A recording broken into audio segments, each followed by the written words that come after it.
uyu munsi rero tugarutse twebwe kugira ngo turebe uyu maraya wicaye hejuru y'iyi nyamaswa cyangwa y'uyu muryango. Uyu maraya ninde? Uyu maraya ni iki? Kandi ubu n'ubuhanuzi nakwifuriza abari mu isi bose gutega amatwi bakabwumva, yaba abami n'abatware, yaba abayobozi b'amadini, uhereye kuri papa, ku bakaridinari be, ukaza no ku byiciro byose, abasenyeri n'abapadiri ndetse n'ibindi byose uko bikurikirana mu nzego z'idini yabo, ndetse tukaza no ku baprotestani, ba bishopu, ba apotre ndetse n'abandi mwese, n'abapasitoro, abareverandi mwese. Icyama abayobozi b'amadini bose ku isi bakumva ubu buhanuzi Yohana yahawe uburyo bubasohoyeho. Urumva ko hano amadini arongera agize uruhare ishyirwaho ry'umuryango w'ubumwe bw'amahanga. Hari urwandiko rwanditswe na papa rwandikirwa mu Busuwisi rwagiraga ruti: itangizwa ry'inama ya mbere y'umuryango w'ubumwe bw'amahanga rimaze gutangazwa muri iki gitondo saa 5 hakoreshejwe inzogera zo muri za kiliziya zose z'i Geneve. Ibi bintu Kiliziya Gatolika ibikora, Amerika n'Ubwongereza abami nibo basambanye nawe, hanyuma abandi bantu bari mu isi bo basinda ubwo busambanyi kandi batasambanye nawe. Mbega ikintu gikomeye! Ubusambanyi yabugiranye n'abami bo mu isi, ariko noneho abari mu isi batari abami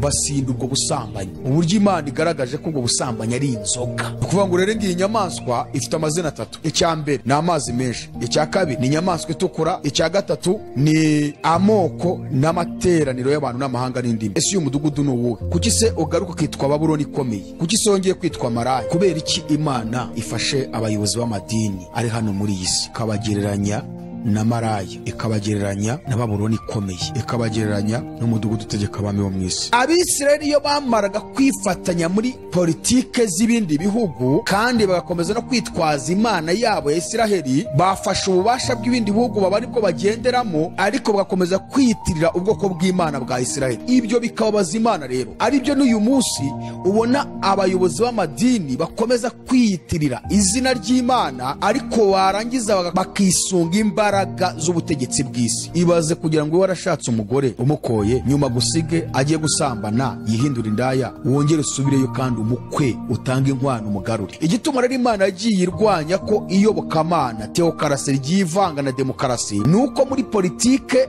cyangwa se ubutegetsi bw'abantu hakunda noneho rero gufata ukuri kw'Imana ukajya kuvanga n'ikinyoma, ntabwo bishobora guhuza. Ni ibyo bintu bitatu byatumaga Imana ibita maraya. Icya mbere, kuvanga ubuyobozi bw'Imana n'ubuyobozi bw'abantu. Icya kabiri ni ugushakana. Icya gatatu, kuba barabafatanyaga mu gusenga ibigirwamana. Ya mahembe 10 wabonye n'aya nyamaswa bizanga maraya uwo, bimunyage, bimucuze, iry'inyama ze bimutwike akongoke. Kuko Imana yashyize mu mitima yabyo gukora ibyo yagambiriye no guhuza inama no guha ya nyamaswa ubwami bwabyo, kugezaho amagambo y'Imana azasohorera. Kuko isi irashirana no kwifuza kwayo. Icyama buri wese akumva icyo Imana ivuze muri ubuhanuzi.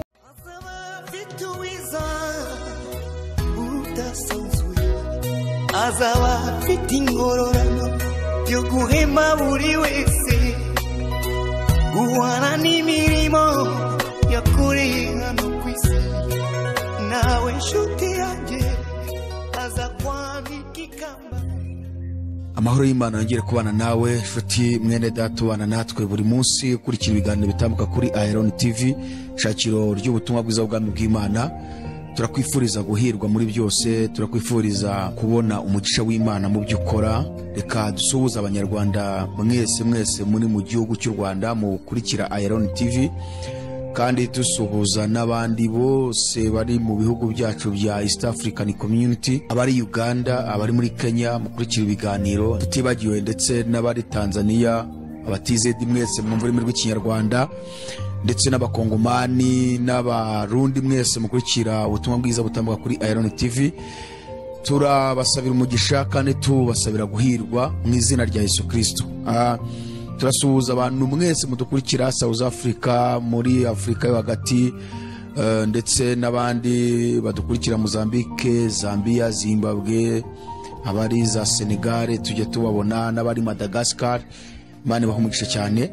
Reka dusuhuze rero abandi mwese muri mu bihugu by'Uburayi bitandukanye, ndetse n'abari muri states zitandukanye muri Leta Zunze Ubumwe za Amerika, hanyuma n'abari muri Aziya, abadukurikira bari muri Korea, n'abari mu Buhinde, ndetse n'abari mu Bushinwa. Turasuhuza rero n'abandi mudukurikira mwese muri ku mugabane wa Oceania. Imana ikomeze guhira imirimo y'amaboko yanyu.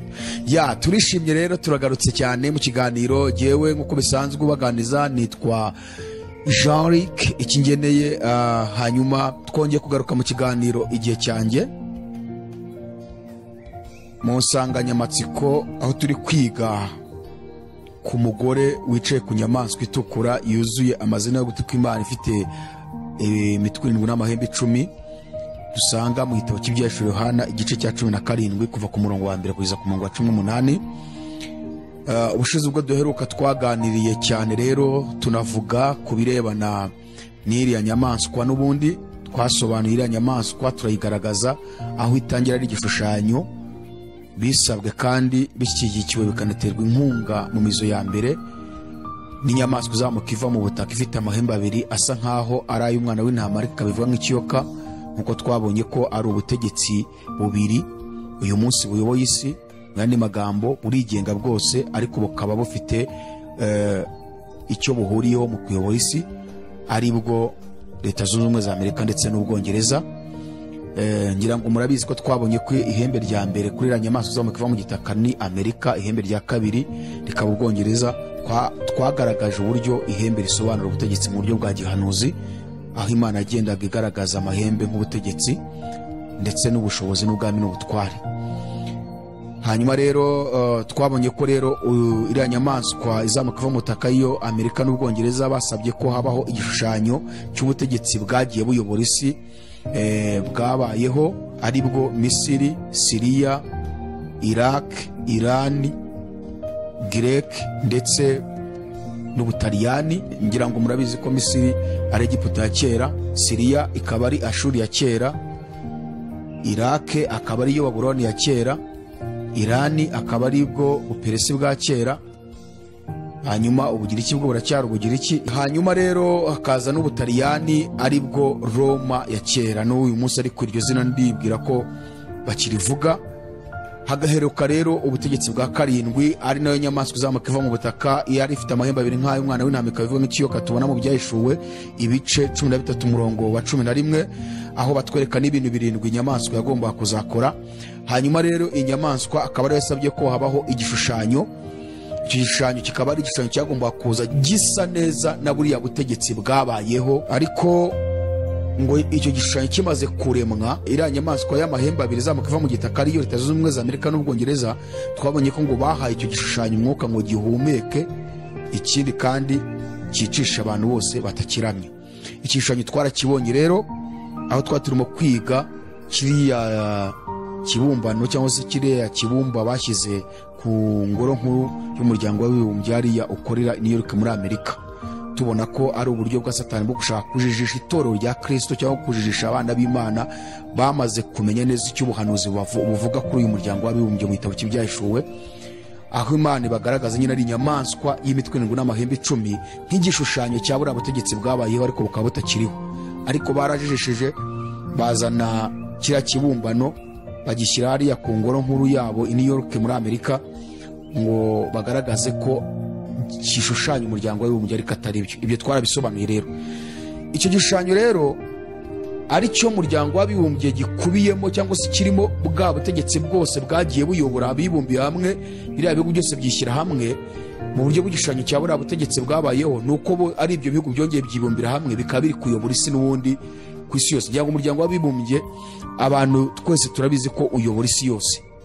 Urumva rero ni cya gishushanyo cya bwa butegetsi bwagiye buyobora isi, kuko buriya butegetsi tuvuze abami babwo bitwaga abami b'abami, babaga bayoboye isi yose. Rero ubu hari igishushanyo cy'ubwo butegetsi ari wo muryango w'abibumbye, ukaba waratangiye witwa umuryango umwe bw'amahanga nk'uko twababwiye SDN, ugizwe n'ibihugu 33. Watangiye rero bisabwe kandi biteye inkunga mu mizo ya mbere n'ibyo bihugu 2 by'ibihangange tuvuze ari byo Amerika n'Ubwongereza. Hanyuma biza kurangira n'abayobozi b'amadini benshi bo ku isi baje bawutera inkunga. Imana itigaragaza ari maraya wicaye hejuru y'iyo nyamaswa cyangwa se y'ubwo butegetsi.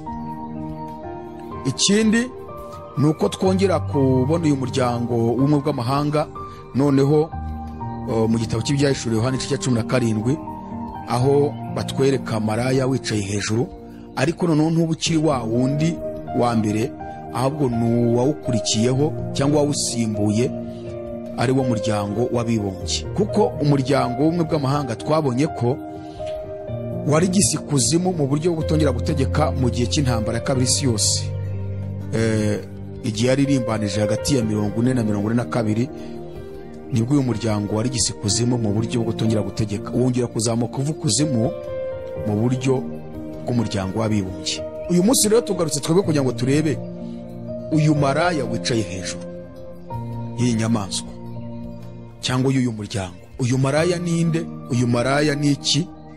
Ese ubundi kukicaye hejuru y'inyamaswa? Ngira ngo abo twatangiranye twabasobanura igituma ubu butegetsi Imana yabugeranije n'inyamaswa cyangwa ibigaragaza nk'inyamaswa. Mbere ya byose rero katumane dusome igice cya 17 cy'ibyahishuwe, muri yahangana tugisoma cyose kugira ngo tugendane, noneho tujye twumva ibintu neza. Buriya gusoma Bibiliya utarobanuye akarongo kamwe, ahubwo ugasoma igice cyose, nubwo umenya iyo message Imana yari ishatse gutanga, icyo yari ishatse kuvuga. Reka dusome twumve.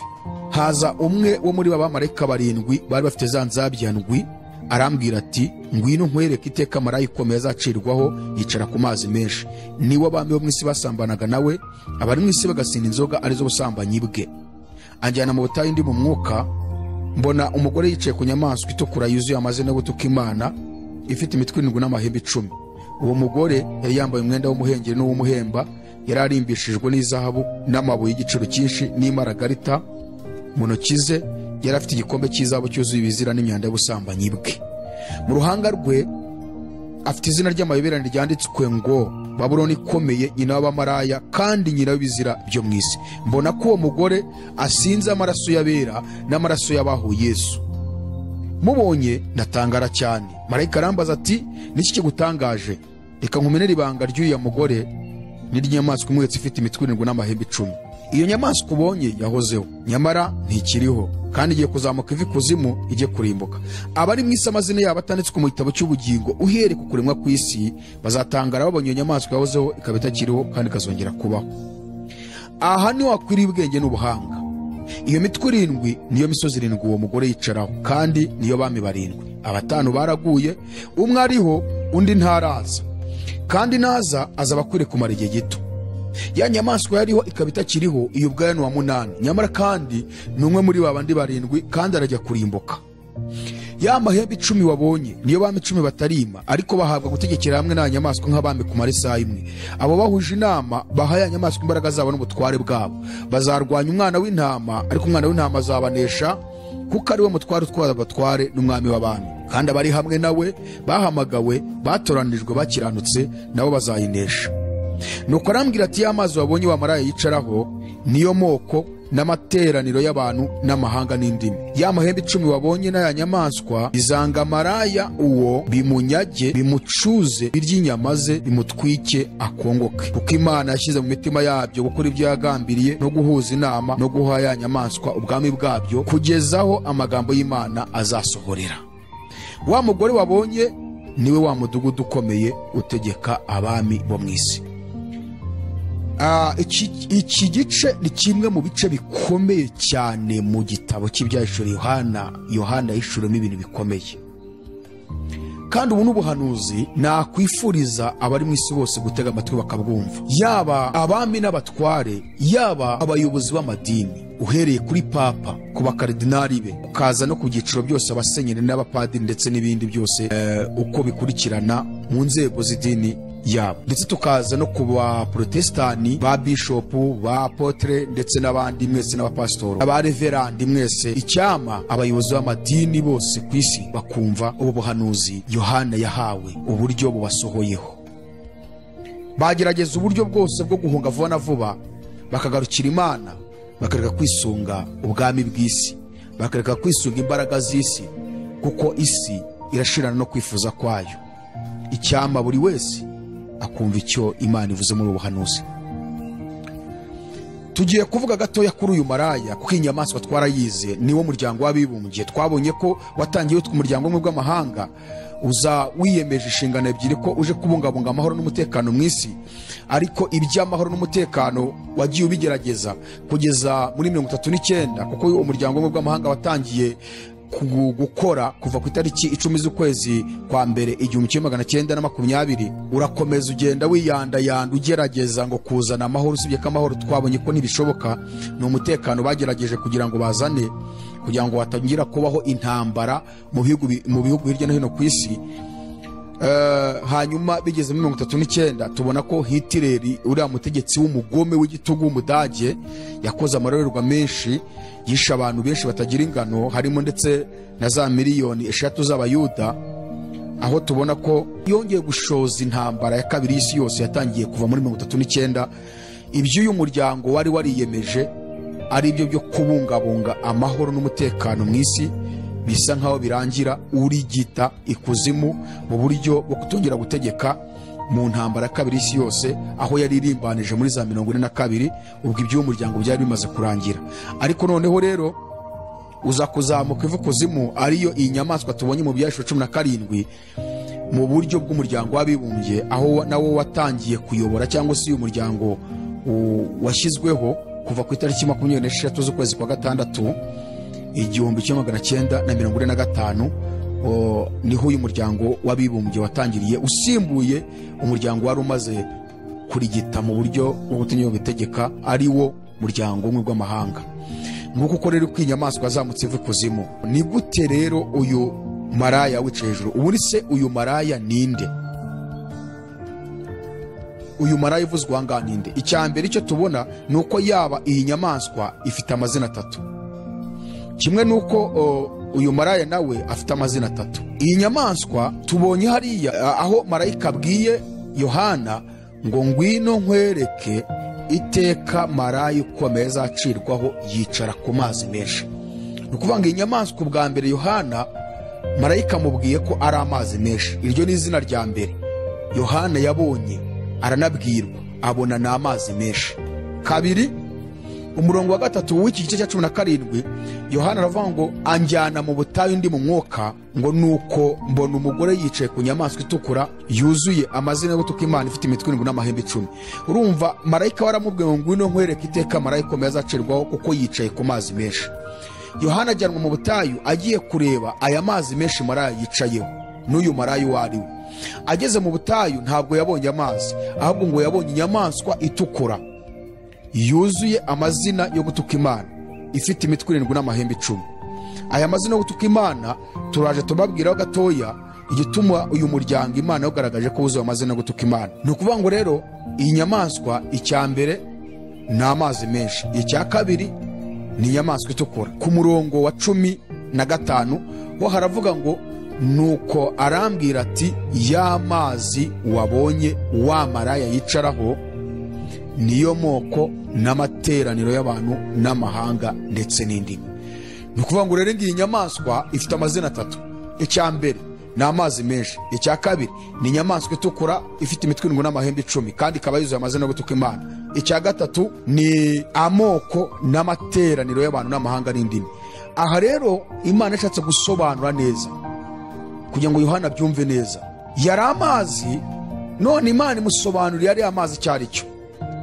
Ni kuvuga ngo amazi, kuba Yohana arayishuriwe ko ari amazi menshi, ibi twigeze kubyigaho aho twabonye ko amazi agereranywa n'abantu bari mu isi. Niyo mpamvu marayika mubwiye rero ngo ya mazi wabonye ari nayo iriya nyamaswa itukura yuzuye amazina yo gutuka Imana, ni amoko n'amateraniro y'abantu n'amahanga ndetse n'indimi.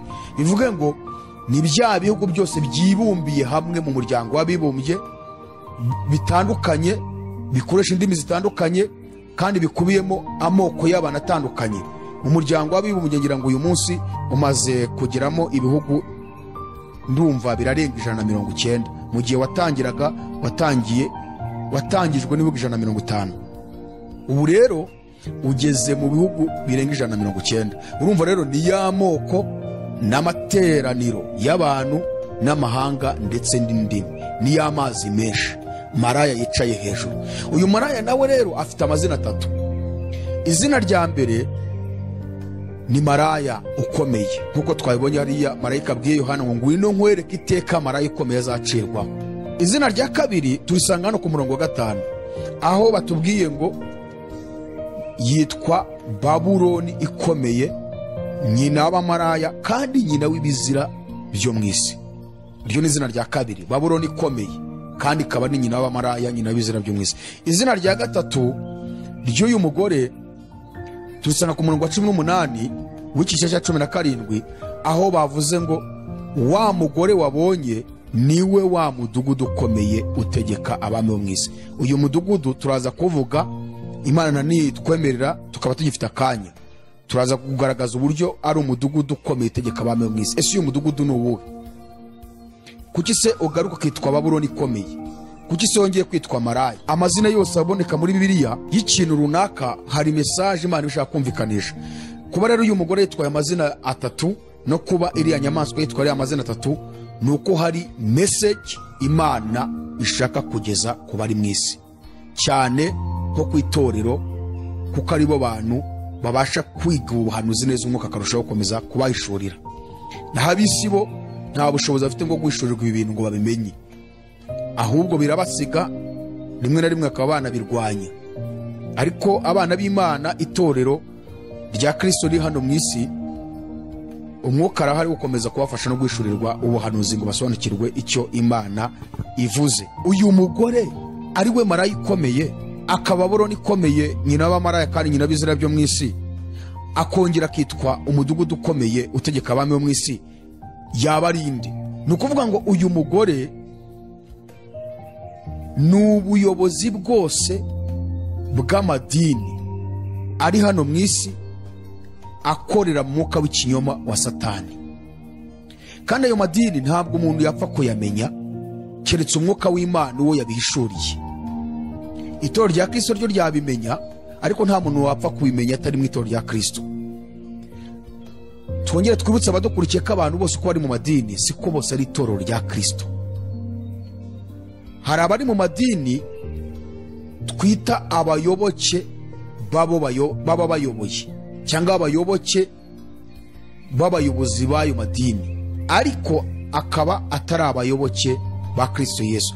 Kuko iyo witegereje ukabona umuntu afata bishop we, apostle we, papa we, padiri we, musenyeri we, ndetse n'undi akaba ari wafata nk'ikigirwamana cye, cyangwa afata nk'Imana ye, ku buryo yumva ko ari we wenyine urimo inzira yo kujya mu ijuru, urumva ntabwo uwo nguwo aba ari umuyoboke wa Kristo, ahubwo aba ari umuyoboke w'uwo muntu. Kuko igitabo cyitwa Bibiliya ni igitabo Imana yandikishije kugira ngo gisomwe n'abari mu isi. Ariko noneho itorero ryo ni umwihariko mu gusoma cyane Bibiliya, kuko ariho tuvuganiramo n'Imana, tukanamenya n'ibihe n'iminsi n'imyaka, tukanamenya n'ibigenda bisohora muri iyo myaka n'ibihe n'iminsi, tukanamenya icyo Imana itugambiriyeho n'icyo dushaka aho dukwiriye gukora. Itorero ryo rero ni inshingano mu gusoma kino gitabo cyane kugira ngo bakomeze kuganira n'Imana. Ariko iyo ubona umuntu avuga ngo ari mu idini runaka akaba adasoma iki gitabo cyitwa Bibiliya, agategereza ko bishop ari we umwigisha, agategereza ko pasiteri we ari we ukimwigisha, agategereza ko apotere we ari we ukimwigisha, kandi nawe ari umuntu nkawe.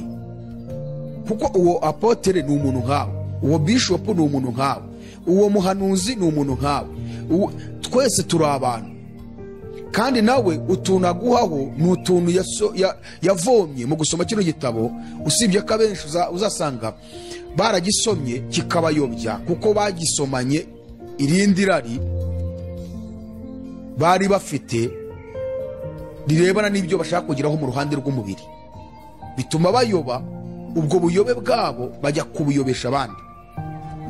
Rero amadini yose ayoborwa n'umwuka w'ikinyoma Satani ari hano muri iyi si, niyo tugiye kugaragaza nka maraya wicaye hejuru y'ubu butegetsi, ari wo muryango w'abibumbye UN, cyangwa se akaba ari nabwo Imana yita inyamaswa. Kubera iki Imana ifashe abayobozi b'amadini ari hano muri iyi si ikabagereranya na maraya, ikabagereranya na Babuloni ikomeye, ikabagereranya n'umudugudu utegeka abami bo mu isi? Kugira ngo tubashe kubyumva neza ku bo turi kumwe aka kanya muri iki kiganiro, nuko tugiye gufatira urugero ku Bisiraheli. aho tubona Imana yagiye yigereranya nk'umugabo w'ubwoko bwa Isiraheli. Hanyuma Isiraheli nayo Imana ikayigereranya nk'umugore wayo. Hari naho bitwereka ko Isiraheli yajyaga iharika umugabo wayo ari we Mana, ikajya gusambana n'undi mugabo utari Imana. Aho niho tugiye gukura urugero rwo kubasha kumenya uyu mugore mu maraya cyangwa se uyu mugore wicaye kuri ya nyamaswa ari we wasambanye n'abami bo mu isi. Hanyuma bari mu isi bagasinda inzoga arizo busambanyi bwe. Batubwiye ko yasambanye n'abami bo mu isi. Ariko noneho rero abari mu isi bo basinda inzoga arizo busambanyi bwe. Abami nibo basambanye nawe, hanyuma abandi bantu bari mu isi bo basinda ubwo busambanyi kandi batasambanye nawe. Mbega ikintu gikomeye. Ubusambanyi yabugiranye n'abami bo mu isi, ariko noneho abari mu isi batari abami basinda ubwo busambanyi. Uburyo Imana igaragaje ko ubwo busambanyi ari inzoga. Bibiliya iyo dusomye mu gitabo cy'umuhanuzi Yeremiya igice cya 3 umurongo wa 14, tubonaho Imana yigereranya nk'umugabo wa Isiraheli. Hari umurongo utubwira ngo nimugaruke bana basubiye inyuma mwe, ni ko Uwiteka avuga, kuko mbabereye umugabo, kandi nzabakuramo umwe mu midugudu na babiri mu muryango bajyana i Siyoni. Abana Imana yavugaga ni ishyanga rya Isiraheli. None navuze ngo nimugaruke kuko mbabereye umugabo, kandi nimunyemerera mukagaruka nzabakuramo umwe mu mudugudu na babiri mu muryango bajyana i Siyoni. Aha ni ubwa mbere Imana ivuze ko ari umugabo wa Isiraheli. Igitabo cy'umuhanuzi Yesaya igice cya 54 umurongo wa 5 n'umurongo wa 13. Ubu buhanuzi Yesaya buhanura haciyeho imyaka irenga 700 Yesu abona kuza mu isi, cyangwa se mu byo yahanuye harimo na Yesu. Yesu yaje mu isi haciyeho imyaka 700 ubuhanuzi Yesaya abuhanuye.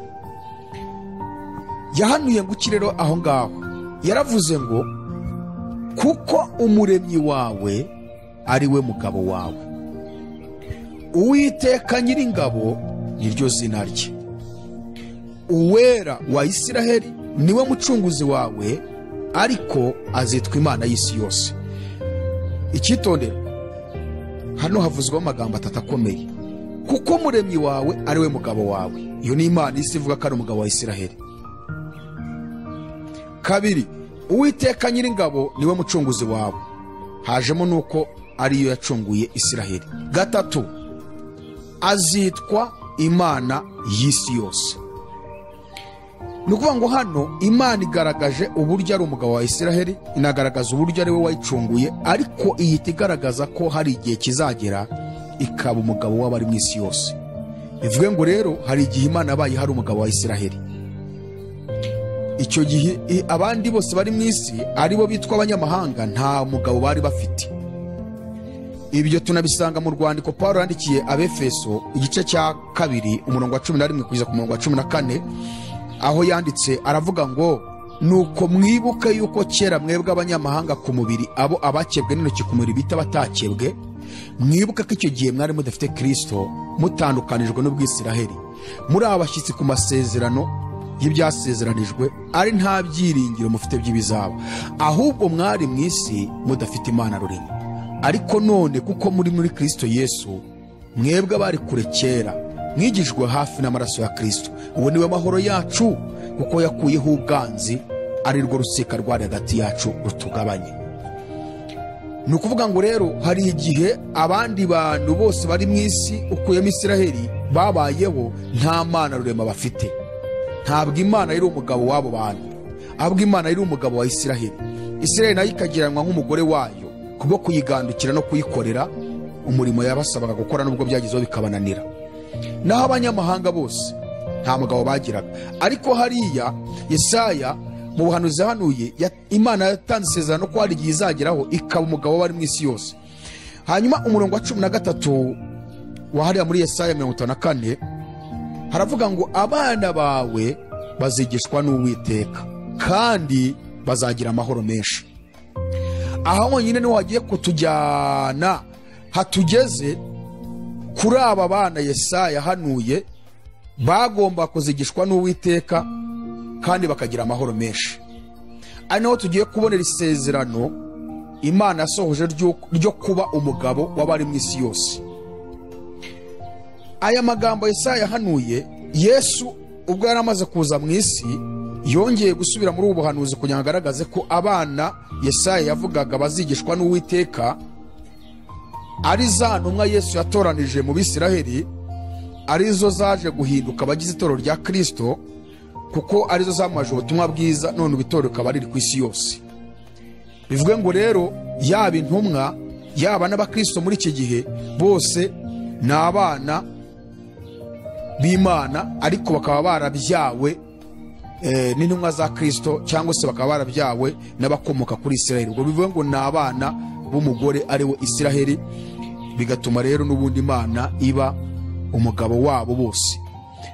Ubutumwa bwiza ko bwanditswe na Yohana igice cya 6 umurongo wa 44 na 45, Yesu yaravuze ngo ntawe ubasha kuza aho ndi keretse arehejwe na Data wantumye, nanjye nkazamuzura ku munsi w'imperuka.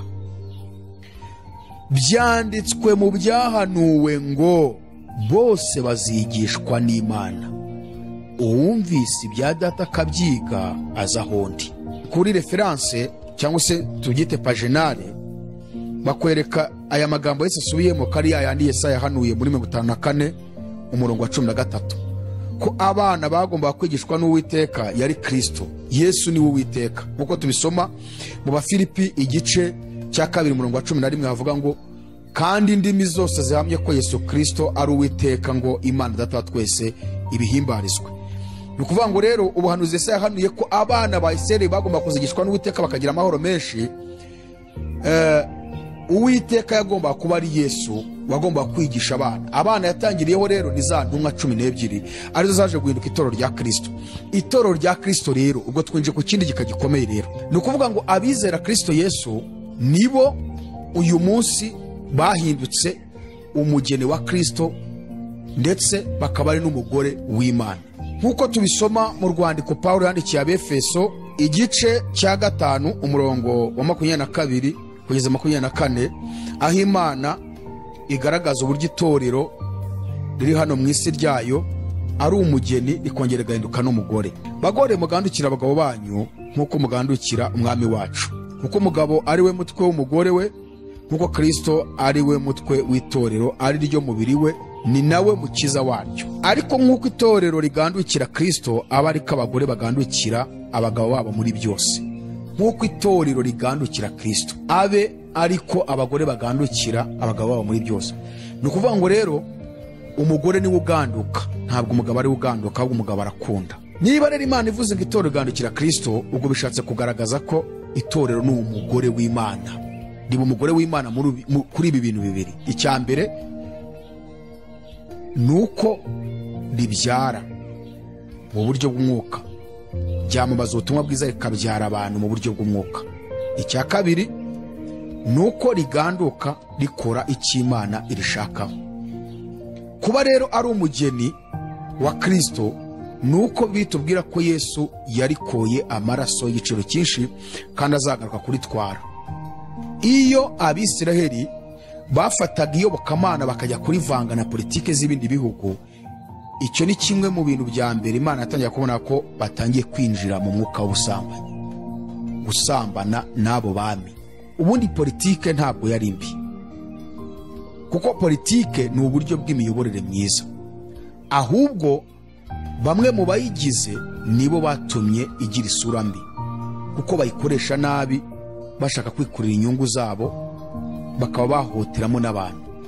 Ubundi birigaragaza icyo bita teokarasi, aribwo butegetsi bw'Imana.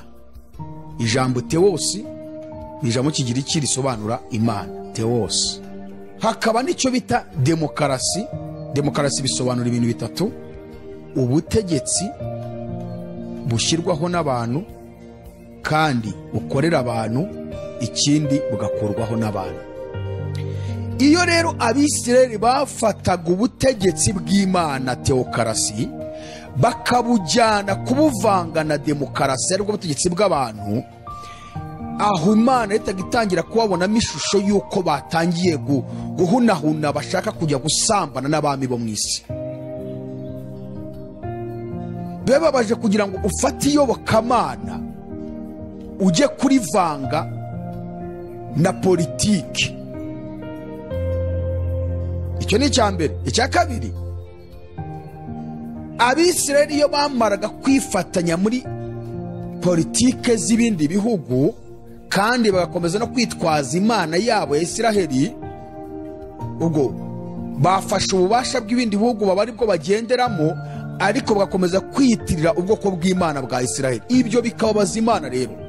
Aribyo n'uyu munsi ubona abayobozi b'amadini bakomeza kwiyitirira izina ry'Imana, ariko barangiza bakisunga imbaraga z'ubutegetsi bw'isi.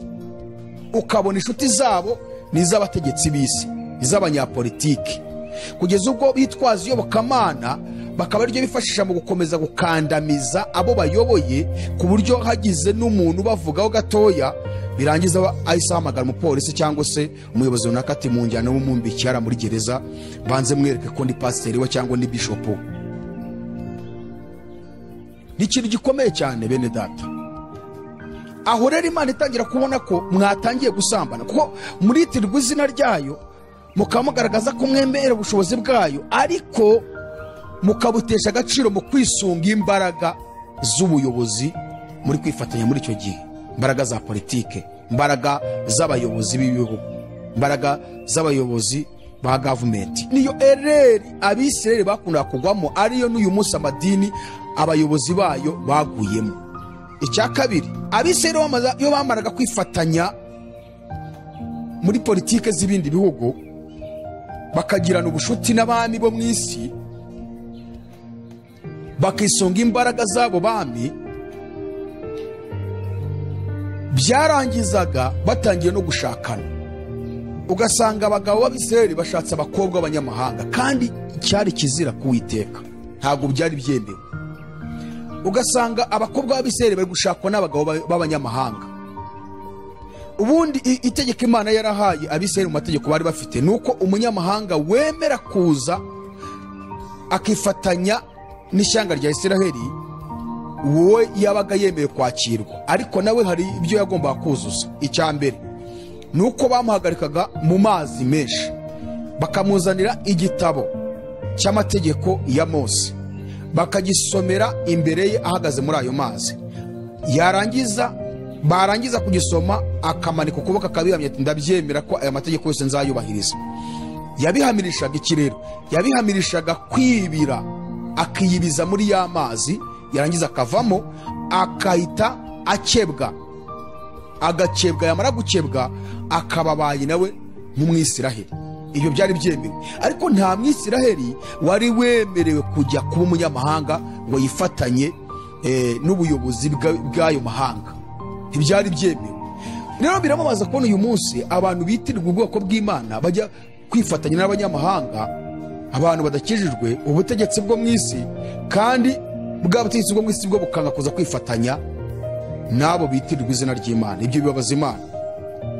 Iyo rero bamaraga gushakana, abakobwa b'Abisirayeli bagashakana n'abagabo b'abanyamahanga, abagabo b'Abisirayeli bagashakana n'abagore b'abanyamahanga, icyakurikiragaho cya gatatu noneho kugira ngo ibintu bibe byuzuye neza, Isirayeli ihinduke maraya imbere y'Imana, nuko byarangizaga ba bagabo b'Abisirayeli abagore bashatse babajyanaga gusenga ibigirwamana, bakabinjiza mu ngoro z'ibigirwamana by'iwabo, nabo bagashiduka bari guterekera barya intonorano, arizo nyama zaterekejwe ibigirwamana, bagashiduka barimo kubiramya mu buryo butandukanye.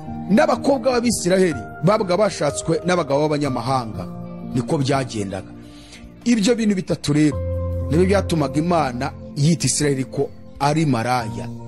Yaharitse umugabo wayo ari we Mana, Uwiteka, Imana umuremyi w'ijuru n'isi, Imana rurema, bajya gusambana n'abandi bagabo b'ibindi bihugu bakorana n'ibigirwamana. Ubwo bishatse kuvuga ngo babaga bagiye kundi mugabo ari wa Satani, kuko ayo mahanga yakoreraga Satani.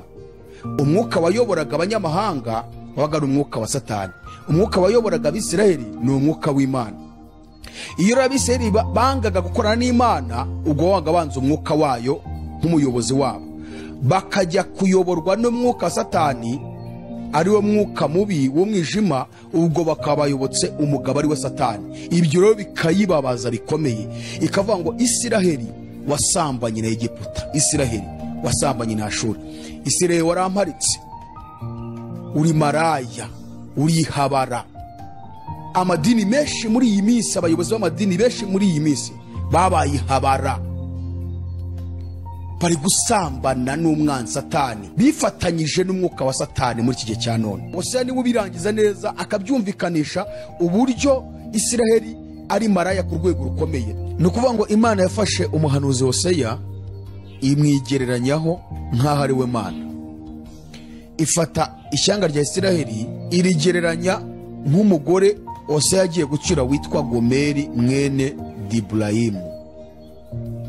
Uyu Gomeri yari maraya wicuruza ku muhanda, kandi ufite abana benshi, yabyaranye n'abagabo batandukanye. Irangije ifata abana Hosea yabyaranye na Gomeri, imubwira amazina bita, ishaka kugaragaza ishusho n'uburyo ifata Abisiraheli, urwego bagezeho kuri yo. Reka dusome twumve igitabo cy'umuhanuzi Hosea igice cya mbere umurongo wa 2 tugeze ku murongo nibuza wa 8, nihuse kugira ngo twumve iyi nkuru neza. Hosea niwe ugaragaza neza ibirebana n'Isiraheli nk'umugore w'Imana, n'uburyo yajyaga kuba indaya akajya gusambana, biturutse ku bintu bitatu ngiye kubabwira. Igihe Uwiteka yatangiriye kuvugana na Hosea ubwa mbere, aramubwira ati, genda ucyure umugore wa maraya ufite abana b'ibinyendaro, kuko iki gihugu cyakabije ubusambanyi bwo kureka Uwiteka. Nuko aragenda acyura Gomeri umukobwa wa Diburayimu, asama inda, amubyaraho umuhungu. Maze Uwiteka aramubwira ati, izina ry'umwite Yezereli, kuko hasigaye igihe gito ngahora inzu ya Yehu amaraso ya Yezereli, kandi nzamaraho ubwami bw'inzu ya Isiraheli. Uwo munsi nzavunagura umuheto wa Isiraheli mu kibaya cy'Yezereli. Murongo 6, nuko asubizamo inda, abyara umukobwa. Uwiteka aramubwira ati, izina rye umwite Ruhama, kuko nazongera kugirira inzu ya Isiraheli imbabazi, ntabwo nzongera kubababarira ukundi. Ariko ya nzu ya Yuda nzayibabarira, mbakize ngiriye Uwiteka Imana yabo, kandi sinzabakirisha umuheto cyangwa inkota cyangwa intambara cyangwa amafarashi cyangwa abagendera ku mafarashi. Nuko acukije Ruhama, arongera asama inda, abyara umuhungu. Uwiteka aramubwira ati, izina rye umwite Rowami, kuko mutari ubwoko bwanjye, nanjye sinzaba Imana yanyu. Ni ukuvuga ngo hano batweretse ko Hosea ni Imana, Imana yamushyize mu cyimbo cyayo. Gomeri mwene Diburayimu, uyu mugore w'umumaraya, Imana imugaragaje cyangwa se imushyize mu cyimbo cya Isiraheli. Aba bana batatu yabyaranye na Gomeri, Imana ibakarisije cyangwa se ishatse kugaragaza ishusho n'uburyo ifata Abisiraheli. Niyo mpamvu Hosea nk'Imana yagiye gucyura Gomeri nk'indaya wari waranze umugabo wa nyawe akajya gusambana, ariko kubw'urukundo rwinshi rw'uwo mugabo aba ari bujya kumuzana, kandi kumuzana hano banatwereka ko Imana yamubwiye ko agomba kumukwa. Gomeri nta nubwo byagarukiye, hari naho nanone nyuma yaho yongeye aratoroka asubira mu bumaraya, bajya bavanga kabaye icukwende rikoga. Hano ku gice cya 3 bagaragaza ko Imana ngiye kubwira Hosea ngo niyongera agiye gushaka umugore we Gomeri mu kazi arimo ko kwicuruza, kandi imubwira n'amafaranga azamukwa. Ibaze kugira ngo warashatse umugore umukoye, nyuma gusige agiye gusambana, yihindura indaya, wongere usubireyo kandi umukwe, utanga inkwano umugarure. Nuko Imana yabwiye Hosea. Aha rero ni igishushanyo cy'urukundo Imana yakundaga Isiraheli, n'uburyo bayirekaga nk'umugabo wayo bakayiharika bakajya gusambana. Turashaka kureba rero igihe itorero rishobora guhinduka naryo maraya, rigaharika umugabo waryo ariyo Mana. Ari niyo mpamvu tugiye kureba uburyo amadini yo mu isi, abayobozi bayo na benshi mu bayoborwa bayo madini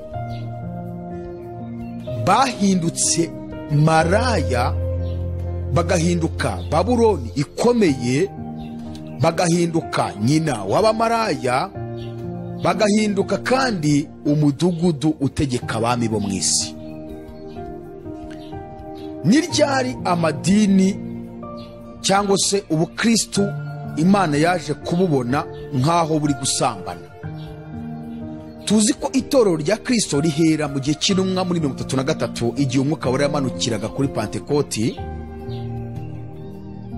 hakavuka itorero rya Kristo, hakihana abantu 3000, bigakomeza gutyo kugeza ubwo abantu babaye benshi. Aho niho itorero rya Kristo rivukira. Gukomeza mu kinyejana cya mbere, ubutumwa bukomeza kwamamara kugeza ubwo buvuye i Yerusalemu burambuka bugera Aziya, iyo ngiyo za Turukiya, muri Efeso hose bagerayo. Pawulo yagezeyo, ndetse na ba Petero haraho bagiye bagera, ndetse Petero yagiye ni Roma. Mbega ubutumwa ubukristo bugenda bukwira mu bihugu byinshi bya Aziya kugeza ubwo bwageze ni Burayi. Ikinyejana cya mbere kirahita, abami batoteza itorero. Turimo turabategura kugira ngo twigishe ku birebana n'itorero rya Kristo, kuvuka kwaryo n'uburyo ryatotejwe, tunareba batubanjirije gukiranuka kwabo no gukizwa kwabo uburyo bari bameze, ko bitandukanye n'uyu munsi twebwe uko dukiranuka. Ahubwo tugenda tworoshya ibintu kuko dutinya kurenganirizwa agakiza cyangwa kurenganywa tuzira agakiza. Tukagira imirongo imwe muri ibiri twifashisha ituma tworoshya urugendo, mu gihe batubanjirije bo ahubwo hari bimwe bahakanaga bakemera kubizira mu bwami bwa Roma. Turi gutegura rero, dushaka kuza kubigisha amateka y'itorero mu bihe ryanyuzemo n'inzira ryanyuzemo z'inzitane, ariko bakomeza guhamya kugeza ubwo bavuye mu isi. Noneho rero mu kinyejana cya mbere cyarahise, haza icya kabiri, ubwo niko itorero riri mu karengane riri gutotezwa, abakristo bazira bimwe banga kuyoboka by'abaroma, kugeza mu cya gatatu kirangiye. Icya kane kikubisemo mu ntangiriro z'ikinyejana cya kane, mu gihe himaga umwami w'abami Constantino cyangwa se Constante muri 312, nibwo uyu mugabo yimye, niwe washyize itorero mu mudendezo. Noneho rero ahagarika itotezwa ry'itorero, kuko abandi bami bose bagiye basimbura nabo bagiye batoteza abakristo cyane. Hanyuma ahubwo abantu bose bari bishe mu myobo, abari bishe mu mashyamba bavamo, baraza rwose bahabwa umudendezo kugeza ubwo bamwe bahabwa n'ubuyobozi muri leta y'Abaroma, ahubwo bategeka abantu bose ko bagomba kuba nabo abakristo. Ibi rero tuzabijyamo mu mateka y'itorero. Icyo dushaka kwivugira ni iki ngiki: ni gute noneho rya torero ryo kuva mu gihe cy'intumwa tubonye rikomeje mu kinyejana cya mbere, icya kabiri, icya gatatu, gutangira mu cya kane, kugeza ubwo rihawe umudendezo n'uyu mwami w'abami Constante, kugeza ubwo noneho ategetse yuko itorero ry'abakristo rigomba kuba itorero rya leta. Ari naho Yesu ashyiraho itegeko yuko abantu bose bagomba kujya baruhuka ku cyumweru. Ibi ni ibintu tuzagarukaho. Hanyuma rero birangira rya torero rya Kristo rihindutse itorero ry'umuntu ry'umwami w'abami Constante. Aha rero bimaze kumera gutya, abakristo bashaka kujya mu ijuru bahise batangira kwicomora, batangira kuva muri iryo torero, kuko ryari rimaze kuba irya leta ya Roma. Bamwe bajya kwibera mu butayu bwa Misiri bwo mu Misiri, abandi bajya gukomeza kwibera mu mashyamba, abandi bajya kubaho bonyine basenga. Ari naho havutse bino bigo by'abihaye Imana byavukiye ari mu Misiri, aho babaga mu butayu. Ibi tuzabyinjiramo. Abo rero ni abakristo, ariko noneho ugiye mu bwinshi bw'abantu basigaye n'abayobozi babo, bose bahindutse idini rya leta ya Roma, ari ryo Kiliziya Gatolika y'i Roma. Ni ukuvuga ngo Kiliziya Gatolika ni amagambo abiri. Kiliziya, iri jambo Kiliziya rikomoka ku ijambo ry'ururimi rw'ikigiriki rivuga ngo Ecclesia. Ecclesia bishatse gusobanura ngo ni abantu batoranijwe, bakurwa mu moko yose n'indimi n'imiryango, baraza bahuriza hamwe, bagira icyerekezo kimwe, bagira ukwemera kumwe, mbega bayoborwa n'ikintu kimwe. Iyo niyo yitwa Ecclesia, itorero. Ngira ngo no mu Rwanda hano turabizi ko hari itorero ry'igihugu, akaba itorero ry'ababyinnyi, ariko hari n'itorero rya Kristo. Tugiye muri ayo matorero ubona n'ubundi ari abantu nyine bavuye hirya no hino bishyize hamwe bakajya babyina. Itorero ry'igihugu nabwo ni abantu batandukanye bo mu gihugu. n'itorero rya Kristo rero ari ryo Ecclesia, ni abantu baturutse mu moko, mu miryango n'indimi, bishyize hamwe, bagira intego imwe, icyerekezo kimwe, bagira n'ikintu kibayobora kimwe, bose barajya mu ijuru. Hanyuma kiliziya rero bisobanura Ecclesia, abantu bahamagawe, baratoranwa bo mu moko yose n'imiryango yose no mu ndimi zose n'amahanga yose. Hanyuma Gatolika bisobanura universel, gikwira, ni ukuvuga ngo ni itorero ryakwiriye hose ku isi.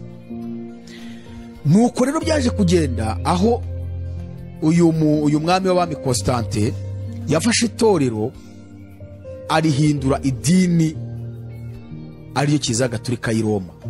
Ngaho ubusambanyi bwatangiriye ku itorero.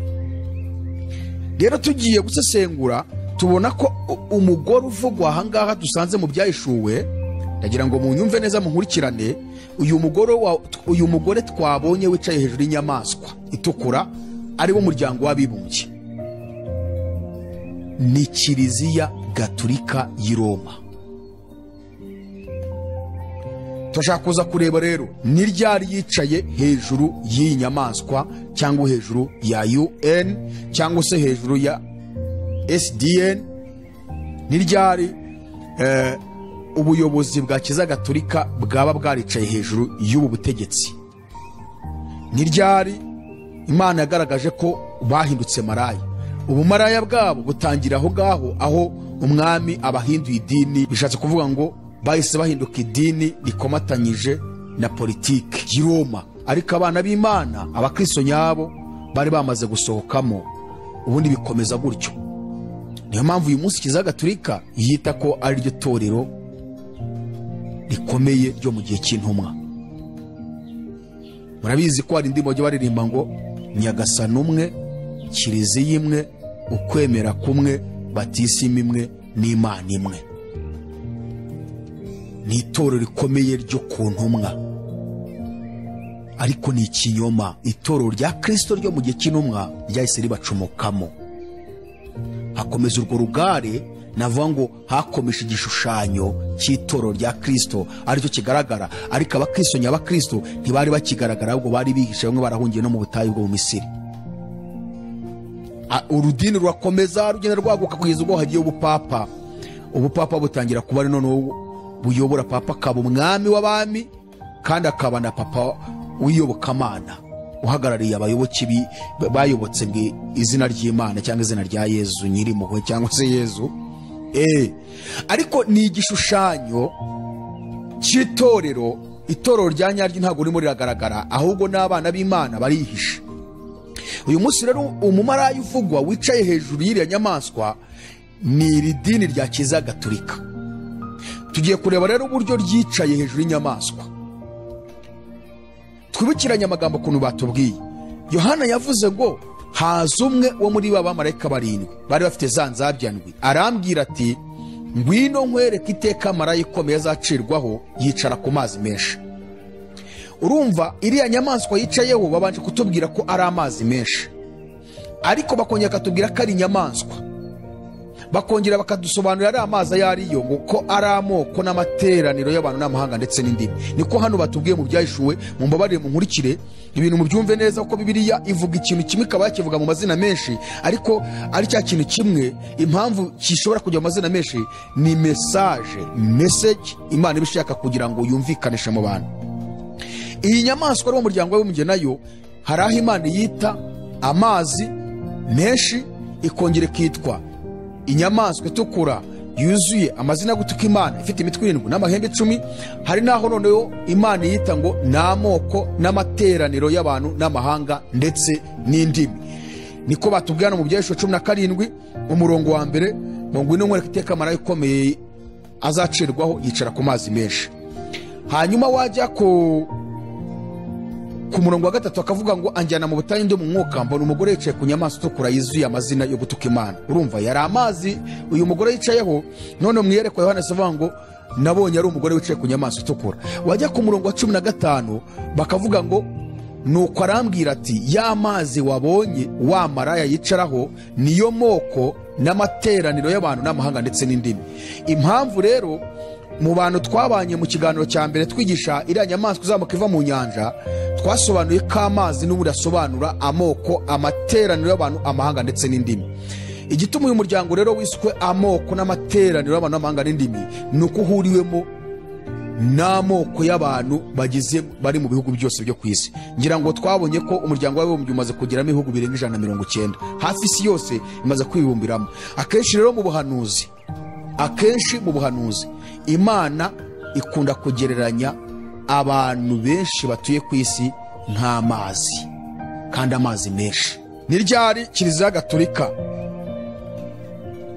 nk'uko batweretse ko ari nyina w'abamaraya kandi nyina w'ibizira byo mu isi, nk'uko bavuga ko ari bo torero ryo mu gihe cy'intumwa, ni nabo bakomotswemo n'amatorero menshi, cyangwa se kamvuge ngo bakomotswemo n'utudini twinshi.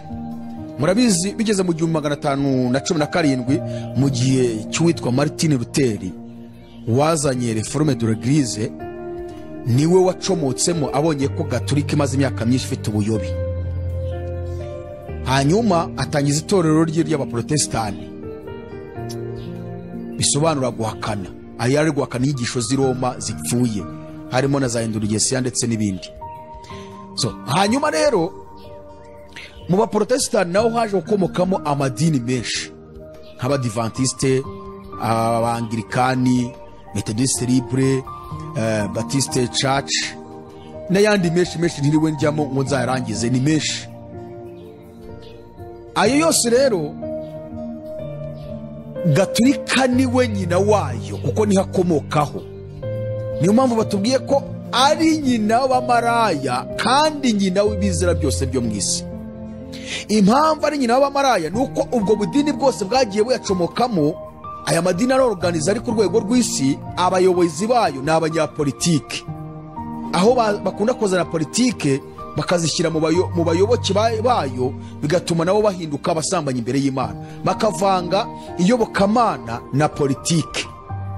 Ni ikinyoma gikomeye imbere y'Imana. Nta gihe na kimwe teokarasi izigera ihuza na demokarasi, oya. Kubera iki? Ubutegetsi bw'Imana nibwo buhesha ibintu bibiri, amahoro n'umutekano. Ubutegetsi bw'abantu, demokarasi, bushobora kugerageza kuzana umutekano, ariko nta mahoro bushobora kuzana. Kubera iki rero? Nkuko twabonye ubushize, Yesaya yahanuye mu bice 57:20, yarahanuye avuga ngo nta mahoro y'umunyabyaha, niko Imana yanjye ivuga. Bivuga ngo rero mu gihe abari mu isi yose batarizera Yesu Kristo ngo bahinduke abana b'Imana, nta mahoro bashobora kugira, kuko amahoro ni ikintu kiba mu mutima w'umuntu utabona inyuma ngo upfe kukibona ngo ugisobanukirwe. Umutekano dushobora kuvuga ngo urahari, ariko amahoro ni ikintu kiba mu mutima w'umuntu. Ukabona umuntu ari guhura n'amakuba n'imibabaro myinshi, ariko wamureba inyuma ukabona afite ibyishimo, ukabona afite amahoro, nta kibazo afite. Icyo gituruka rero mu mutima wihannye utagushinja ikibi. Umutima wihannye utadushinja ikibi rero ukomoka kuba watwizeye umwana w'Imana Yesu Kristo waje mu isi akadukiza rwa rubori rw'icyaha cy'inkomoko yo muri Adamu. Ya kamere akayisinziriza, kamere y'umwuka igatsikamira kamere yo muri Adamu igasinzira, bigatuma tugira amahoro, kuko mu bwami bw'Imana nta ntambara, nta nzara, nta bukene, nta mibabaro ibayo. Iyo rero ubwami bw'Imana butsikamiye kamere yacu yo muri Adamu, bituma tugira amahoro, kuko buba bwatuzanyemo kwa kutababara, kwa kutiganyira, buba buri muri twebwe. Icyo rero ni ikibazo, kuba amadini ashobora gufata ubutegetsi bw'Imana agashaka kubuvanga n'ubutegetsi bw'abantu. Reka turebe igihe amadini yagiriye uruhare mu kwifatanya n'uyu muryango wabanjije witwaga SDN, cyangwa se umuryango umwe bw'amahanga, ndetse n'igihe hagize uruhare mu kwifatanya n'umuryango w'abibumbye ubwo wongeraga gutangira gukora nyuma y'intambara kabiri isi yose. Guhera ku itariki 18 z'ukwezi kwa 12 1918, umuryango ubu witwa Inama y'Igihugu y'Amatorero ya Gikristo yo muri Amerika wafashe icyemezo kivuga ngo umuryango nk'uwo si uburyo bw'imikorere ya gipolitiki gusa, ahubwo ni ukwiyerekana ko ubwami bw'Imana ku isi mu buryo bwa gipolitiki. Murabizi ko muri Amerika habaho umuryango witwa Inama y'Igihugu y'Amatorero ya Gikristo.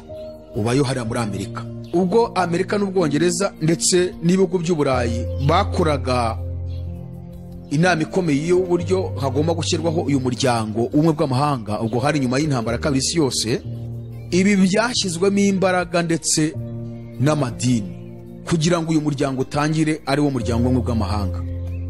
Niyo mpamvu hano batubwiye ngo kuva ku itariki 18 z'ukwa 12 1918 amadini amaze kumenya ko iyi nama irangiye, yuko hagomba kubaho umuryango uhagarariye ubutegetsi bwose kandi ugaharanira amahoro n'umutekano. Uyu muryango wa Gikristo ari wo nama y'igihugu y'amatora ya Gikristo wo muri Amerika wahise uvuga ijambo rikomeye, uravuga ngo ntabwo uwo muryango uzaba ari uburyo bwa gipolitiki gusa, ahubwo uzaba ari ukwiyerekana k'ubwami bw'Imana mu buryo bwa politiki.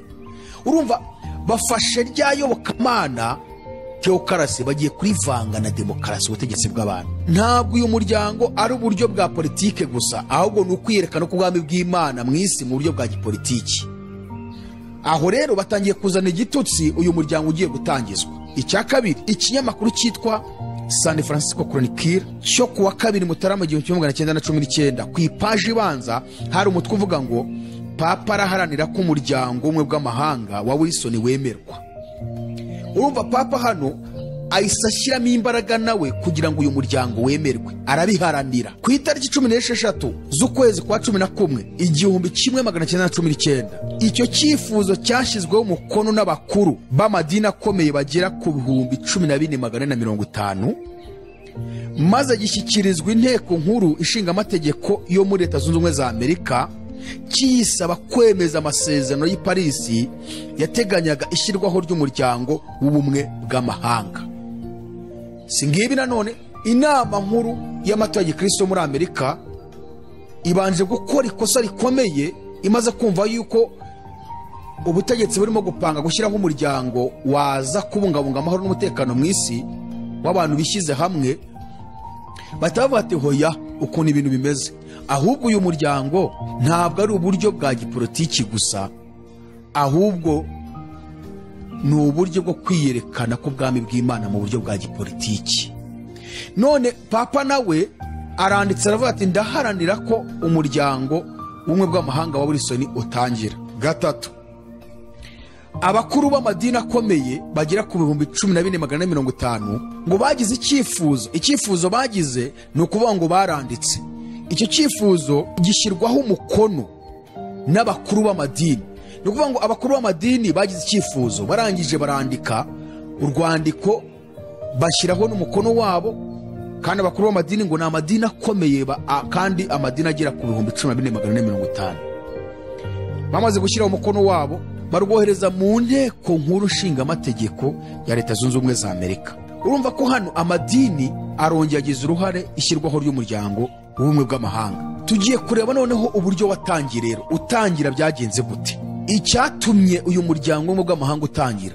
Ese ni Amerika n'Ubwongereza nk'uko aribo bari batangije n'ubundi iki gitekerezo bari bagitangije? Ese yaba ari amadini? Reka tureba babigizemo imbaraga. Kuva ku itariki 15 z'ukwezi kwa 11 1920 hari urwandiko rwanditswe na Papa rwandikirwa mu Busuwisi rwagiraga ruti itangizwa ry'inama ya mbere y'umuryango w'ubumwe bw'amahanga rimaze gutangazwa muri iki gitondo saa 5 hakoreshejwe inzogera zo muri za kiliziya zose z'i Geneve. Ibi bintu Kiliziya Gatolika ibikora, Amerika n'Ubwongereza bari bataragira icyo bavuga kuri urwandiko rwari rwanditswe n'abakuru b'amadini akomeye agera ku 14,450. Amerika bari bataragira ikintu baruvugaho, ariko Kiliziya Gatolika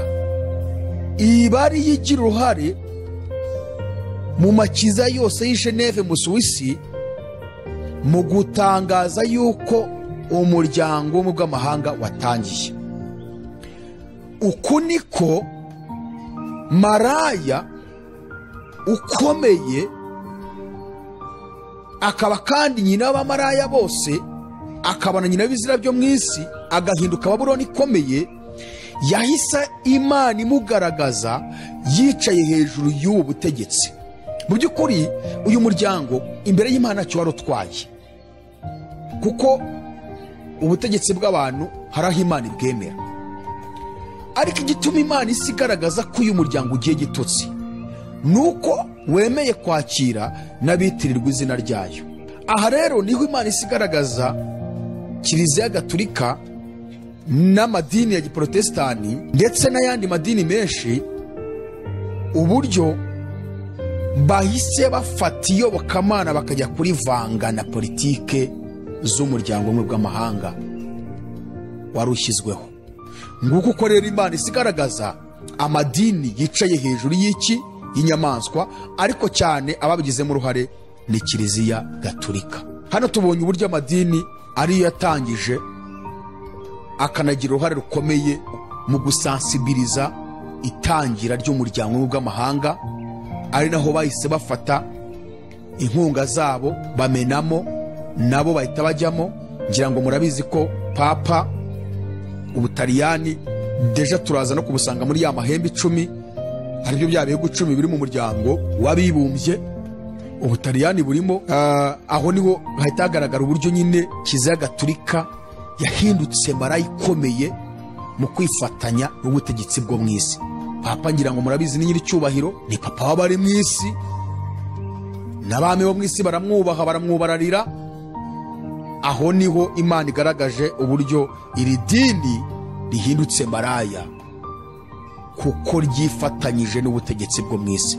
Nubwo mbere hose n'ubundi babikoraga kuva mu gihe cya Constante, aho papa bwagiye buyobora isi muri politike no mu iyobokamana, ariko noneho hano Imana isigaragaza noneho aho bwicaye hejuru y'umuryango w'abibumbye. Mbere inyamaswa itaragaragara neza, ariko noneho hano Imana igaragaje uburyo umuryango umwe bw'amahanga wahagurutse, ubundi bahita bawicara hejuru mu buryo bwo kuba ari bo bawamamaje no gushyiramo inkunga zabo no kuba binjiyemo ngo bafatanye urugendo, no kuba bagaragaje ko uyu muryango utangiye ariwo SDN cyangwa se umuryango umwe bw'amahanga atari uburyo bwa gipolitiki gusa, ahubwo ari ukwigaragaza ko ubwami bw'Imana mu buryo bwa politiki. Inshuti z'Imana, ibi byose tuma turabibigisha kugira ngo mwumve uruhare amadini yagize mu kwangiza intego y'Imana mu gukiza abari mu isi. Amadini yifatanyije n'ubutegetsi bwo mu isi bituma badakora ibyo Imana ishaka. Umurongo nsorejeho anonza gukomerezaho ku cyiciro cya kabiri tugiye kwiga ku muryango w'abibumbye, uburyo noneho amadini nanone yongeye kuzaho nyuma y'uko umuryango w'ubumwe bw'amahanga uri gisi kuzimu mu ntambara kabiri isi yose. Hanyuma iyo ntambara irangiye hahaguruka umuryango w'abibumbye mu buryo bwa gihanuzi. Ubwo ni ya nyamaswa ngiye kuzamuka ivi kuzimu ariko ikabijya no kurimbuka. Vuga ngo umuryango w'abibumbye ntabwo uzigera ukora ibyo Imana ishaka kugeza Yesu agarutse. Niyo mpamvu Imana ivuga ngo uyu muryango uragenda ujya kurimbuka. Turashaka kureba icyo Pawulo abwira abayobozi b'amadini ari hano muri iyi si, n'abandi bavuga ngo bari bakiri bazima bakaba barimo kugenda batwarwa n'umwuka wo gushaka ibyubahiro no kumenyekana no gukomera. Mu rwandiko Pawulo yandikiye Abaroma, ngira ngo Roma n'ubundi murumva uyu munsi iracyakomeye mu buryo bwa kidini, i Roma mu Butaliyani nyine kwa Papa. N'ubundi Pawulo yandika urwandiko yarwandikiraga abantu b'i Roma, kuko Roma niyo yari ikomeye muri icyo gihe n'ubundi kandi ifite ubuyobe bwinshi. Umva rero ukuntu yandikiye abayobozi b'itorero muri icyo gihe, Abaroma 12:16. Iyi ni message Imana igiye guha abayobozi b'amadini ku rwego rw'isi aho bari hose, kugira ngo niba bikize vuba, niba koko batekereza ubugingo buhoraho bagatekereza kurimbuka, bikize vuba, barekure ibyubahiro byo gushaka gukomera bishingikirije ubwami bw'isi, ahubwo bishingikiriza ubwami bw'ijuru, niho bazarokoka umujinya uzatera. Yaravuze ngo muhuze imitima, icyo ni icya mbere. Ntimukararikire ibikomeye, ahubwo mwemere kubana n'ibyoroheje. Icya gatatu, ntimukiyite abanyabwenge. mu buzima bwa Yesu ibyamuranze yaranzwe no guca bugufi no kubana n'ibyoroheje. Yesu yaje asanga leta ya Roma ari ikoroneje isi cyane. Isiraheli yo yari mu bubata bwayo ku rwego rukomeye. Umuntu wese washakaga kuba ukomeye yemeraga kuyoboka Pilato, akayoboka amategeko yose, akigira inshuti ya Kayisari. Niyo mpamvu idini ryariho muri icyo gihe rya gifarisayo bari barifatanyije n'inzego za politike z'Abaroma, bituma bagira ibyubahiro kuko bari baragize irari ryo kubana n'ibikomeye banga kubana n'ibyoroheje. Bituma batigisha amategeko y'Imana uko bikwiriye nk'uko bari barayahawe. Intama z'Imana Abisiraheli bazinukwa amasinagogi bakajya maruka uko bagira. Bari abanyacyubahiro bakomeye rero kuko babanaga n'abakomeye b'abanyapolitiki ba leta ya Roma. Yesu aje nta muntu wamurushije icyubahiro mu isi, yari afite icyubahiro gikomeye. Yesu niwe muntu waruhuraga abantu barushye, yakizaga indwara, yirukanaga abadayimoni. Umuntu wese yaramurebaga agatamenya ikibazo afite, kugeza ubwo Isiraheli bavuze ngo nta wundi Mesiya uzaza uruta uyu nguyu. Abantu birirwaga bamwirukanka inyuma. Yari afite icyubahiro, ariko ninde muntu wacaga bugufi nka Yesu? Yari afite umutima uciye bugufi, yari afite umutima wiyoroheje, yari afite umutima wumva abantu bose, yari afite umutima ubana n'abatindi, yari afite umutima ubana n'abakene, yari afite umutima ubana n'abakire, yari afite umutima ubana n'abanyabwenge, yari afite umutima ubana n'injiji. Yesu yari afite umutima wo kubana n'ibyoroheje. Pawulo rero yaravuze ngo icyambere muhuze umutima. Nimumara guhuza umutima muwuhurize ku kintu kimwe, kwemera kubana n'ibyoroheje, ntimukararikire ibikomeye. Igituma amadini yo mu isi yahindutse maraya nk'uko tubonye hano, bicaye hejuru y'inyamaswa, hejuru y'ubutegetsi aribwo gishushanyo cy'umuryango w'ubumwe bw'amahanga cyasembuwe n'umuryango w'abibumbye, nuko abayobozi b'ayo madini bararikiye ibikomeye banga kubana n'ibyoroheje. Icya kabiri, bashaka kwigira abanyabwenge, kandi Pawulo yavuze ngo icyambere muhuze umutima, icya kabiri ntimukararikire ibikomeye ahubwo mwemere kubana n'ibyoroheje, icya gatatu ntimukite abanyabwenge. Uyu ni umwuka umaze gufata abayobozi b'amadini bose ku rwego rw'isi. Guhuza umutima nta bigihari. Kabiri, kurarikira ibikomeye bakanga kubana n'ibyoroheje, uwo niwo mwuka bafite. Bashaka kubana n'abategetsi b'isi bakomeye, uwo nabo bahinduka bakomeye. Gatatu, bashaka kugaragaza ko ari abanyabwenge, nabo bashobora kugira ijambo bavuga mu butegetsi. Niyo mpamvu bashaka gukomeza kugira inshuti z'abategetsi b'isi. Ntabwo itorero rya Kristo ari uko rimeze. No. Hoya, itorero rya Kristo rifite ubwenge buhabanye n'ubwenge bw'isi. Bibiliya ivuga ubwenge bw'isi, ikavuga n'ubwenge bw'ijuru, kandi ikanagaragaza ibiranga ubwenge bw'isi, ikanagaragaza n'ibiranga ubwenge bw'ijuru. Ubushize twari twabivuzeho, ariko turongera tubivugeho. Reka tubashimire mwebwe mwarimo dukurikiye. Iyi ni mesaje dusoje duha abayobozi b'amadini. Muhuze umutima, ntimukararikire ibikomeye ahubwo mwemere kubana n'ibyoroheje, kandi ntimukite abanyabwenge ngo muharanire gushaka kwerekana ko muri abanyabwenge b'isi. Oya, dusenge hanyuma twinjire ku cyiciro cya kabiri cyo kwerekana uburyo noneho amadini yongeye kugira uruhare mu ishyirwaho ry'umuryango w'abibumbye. Hano twari turi kureba uburyo amadini yagize uruhare ishyirwaho n'itangizwa ry'umuryango w'ubumwe bw'amahanga ariwo SDN. Ubu rero tugiye kwinjira ku gika cya kabiri kigaragaza ishyirwaho ry'umuryango w'abibumbye UN cyangwa se Loni, uburyo amadini yabigizemo uruhare mu gutangira, ari naho Imana isite bagaragaza none bicaye maraya, yicaye hejuru y'inyamaswa. Murakoze cyane, reka dusenge. Turagushimiye mwami w'abami, mbaraga z'abera, byiringiro bizima, wowe ukunda itorero kandi ugakunda abanyabyaha.